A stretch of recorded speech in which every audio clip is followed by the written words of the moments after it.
Sabi nila mahirap daw mag-travel pag may kasamang maliit na bata. Pero para sa amin, ito ang pinakamagandang paraan para gumawa ng mga alaala. At ang sabi pa nila, ang pinakamagandang bahagi ng paglalakbay ay ang mga kasama mo. Doon pa lang panalo na ako eh. Sino bang hindi sasaya? Sino bang hindi gaganahan? Ang kasama ko ay napakaganda kong kaasawa at napaka-cute kong anak. Ako nga pala si Daddy She at sila naman ang aking mag-ina. Tara, samahan nyo kami ngayong araw. Pupunta kami ngayon sa river. Ngayon nga kahit medyo umuulan, bawi naman sa cuteness ng mga kasama ko. By the way guys, 3 years na pala ako dito sa Japan at ang asawa ko naman ay 7 years na. Ako ay isang trainee at asawa ko naman ay Kaigo. Pagkatapos ng 10 minutong paglalakad ay nandito na rin kami sa station.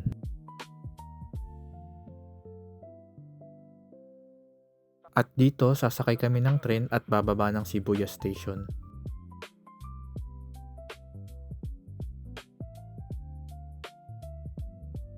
Pagkatapos ng 30 minutes ay nandito na din kami. At dito sasakay ulit kami ng tren papuntang Kumagaya Station. Dito nga habang nagpapahinga si Mami, si Baby Kai naman para akong hinuhusgahan.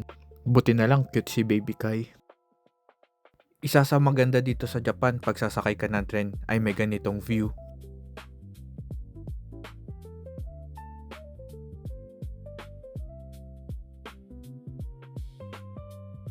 Pagkalipas ng halos 1 hour and 30 minutes, nandito na rin kami sa Kumagaya Station. Nandito kasi yung magsusundo sa amin papunta sa river.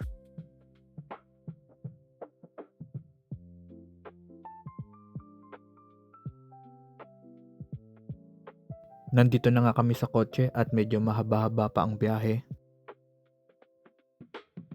Inire-record ko talaga ang bawat biyahe na to para paglaki ni Baby Kai, makita niya kung gaano siyang kapaboritong travel buddy ni Daddy.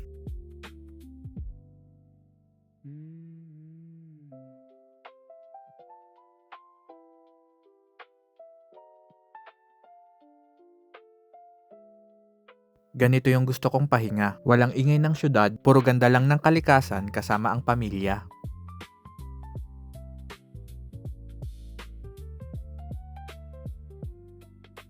Masasabi kong hindi lang naman yung mismong destinasyon ang inaabangan natin sa bawat biyahe, kundi yung mga ganitong moments habang nasa daan. Madali mapatitig sa bintana kung ganito kaganda naman ang view ng kalikasan. Dito nga'y nakatulog na si Baby Kai, halatang napagod sa biyahe.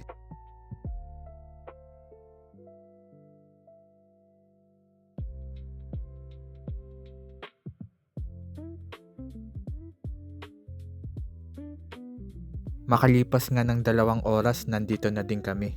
Ipapakita ko muna sa inyo kung gaano kaganda ang kapaligiran.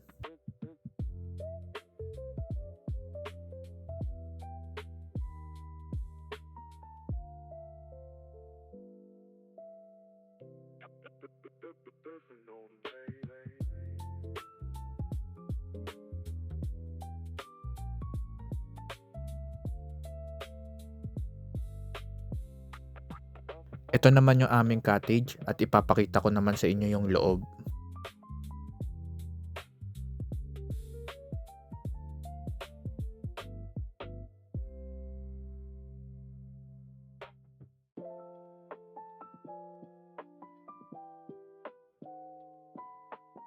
Dito sa likod, yung mismong river. At ito naman yung balcony. Ito naman si Baby Kai at ito naman ang aking asawa.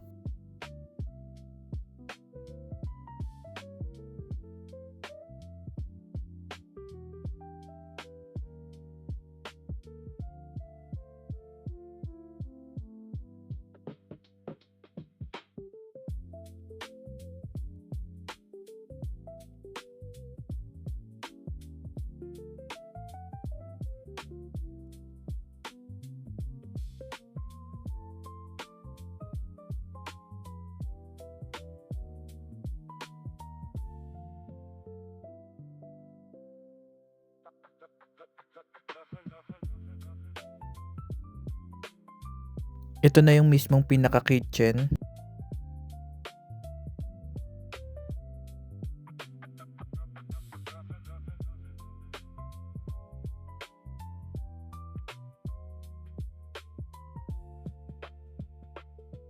Dito may 6 siyang higaan at double deck ang style niya.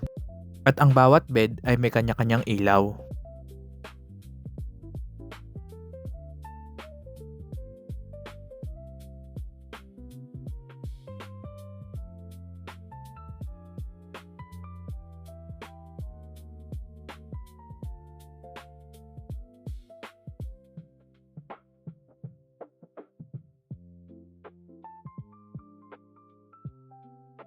Ito yung CR.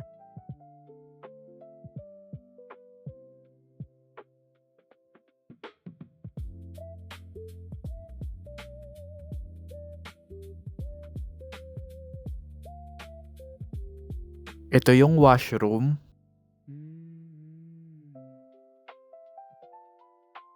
At ito naman ang bathroom.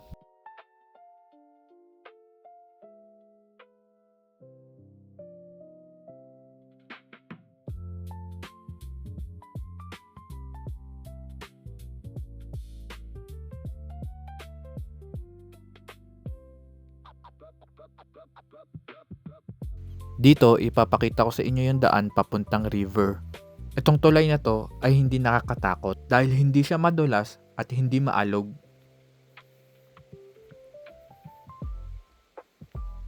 Hindi rin siya gaano mataas kaya hindi ka matatakot.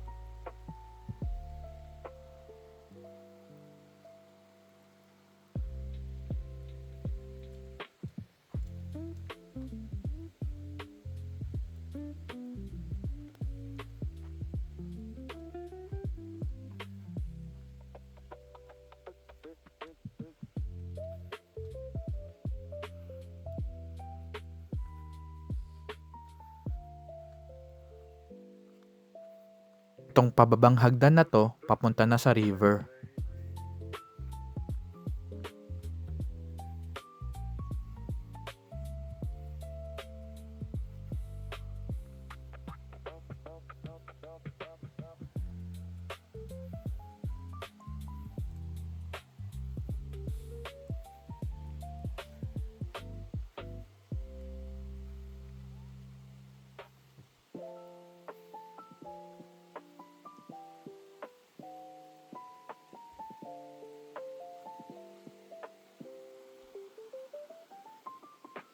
Ito na mismo yung river.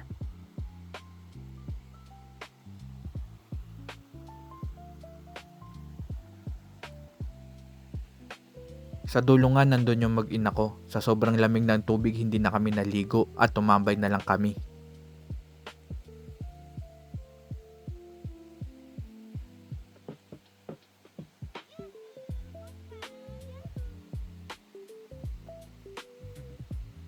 Dito bumaba ako para mapakita sa inyo yung pinaka-river. Ang sarap pa naman sana maligo dito kaso sobrang lamig talaga ng tubig. Ewan ko ba kung bakit hindi sumang-ayon sa amin ang panahon. Bumili pa naman kami ng salbabida para kay Baby Kai. Para sana matry naman ni Baby Kai mag-swimming dito sa river.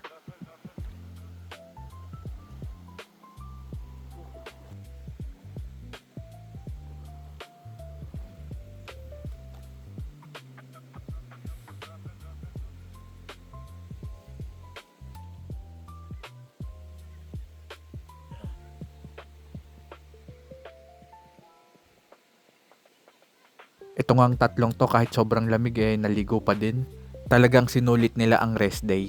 Pero sa bagay, kung minsanan lang naman yung ganito ba't di mo pa susulitin, di ba?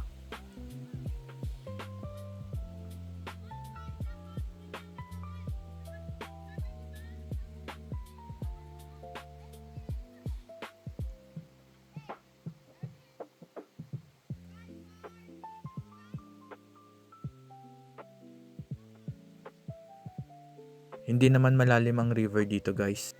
Yung pinakamalalim na ay hanggang tuhod.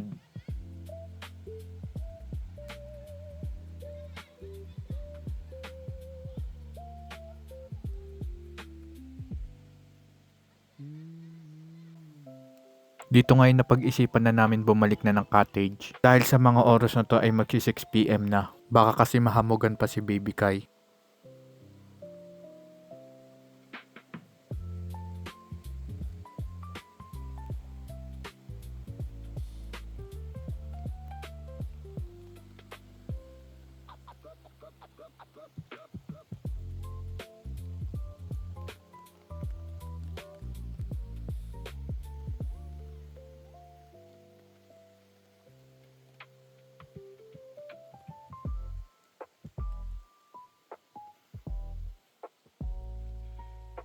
Plano talaga namin ngayong araw, magtampisaw sa ilog.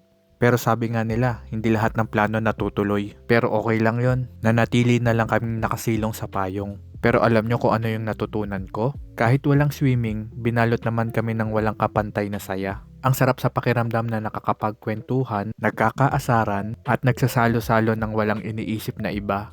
Hindi man kami nabasa sa ilog, nabasa naman ang puso namin sa labis na kaligayahan. Kasi sa huli, hindi naman mahalaga kung saan kayo pumunta.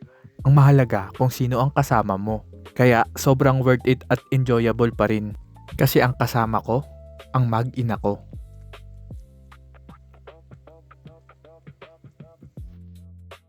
Kailangan na nga palang matulog ni Baby Kai at milk time niya na din. Good night, Baby Kai. 7:38 AM na nang nagising ako.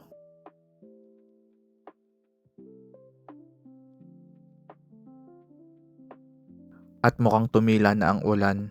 Ba't kaya ganun? Kung kailan pa uwi kami, saka tumila naman ang ulan. At medyo tumirik ang araw. Pero okay lang, balik na lang siguro kami next time. Or mag-comment na lang kayo guys kung saan mas maganda pang river. Dito hiniram muna ng kanyang ninang si Baby Kai.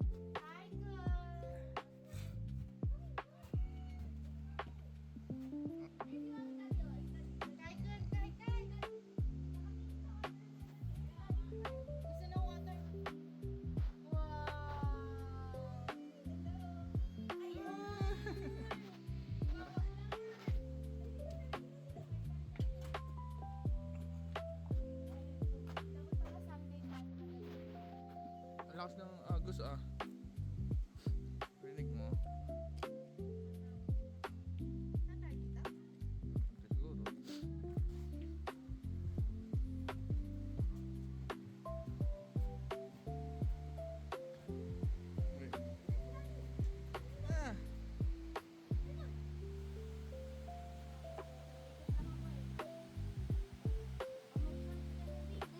Wala ka palang shorts?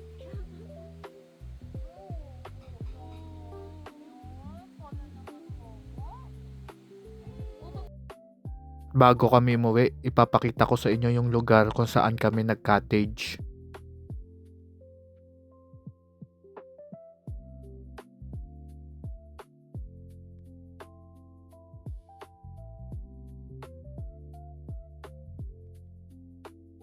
Kitang-kita nyo naman na sobrang ganda talaga ng lugar. Pati mismo yung cottage ay ang ganda. Kaya guys, kung gusto nyo mag-river, try nyo na dito. Bagay na bagay to sa pamilya na gusto ring mag-outing. Bagay na bagay din to sa magbabarkada na laging pagod sa trabaho. Dito kasi makakapagpahinga talaga kayo. At onti lang kami nag-check-in dito. Kaya kita nyo naman guys dito sa video halos walang tao. Kaya masusulit nyo talaga ang lugar.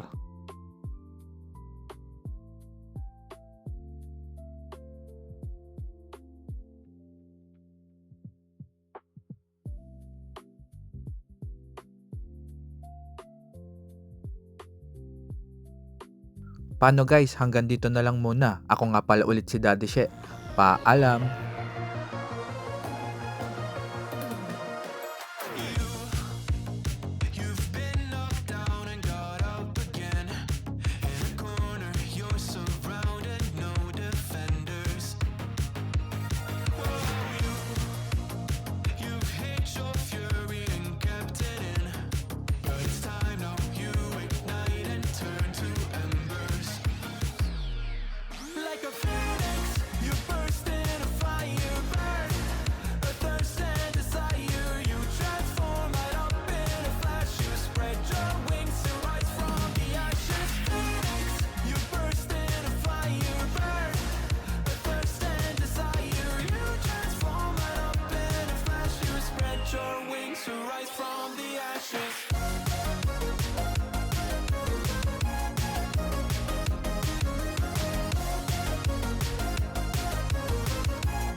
Electric Boogaloo.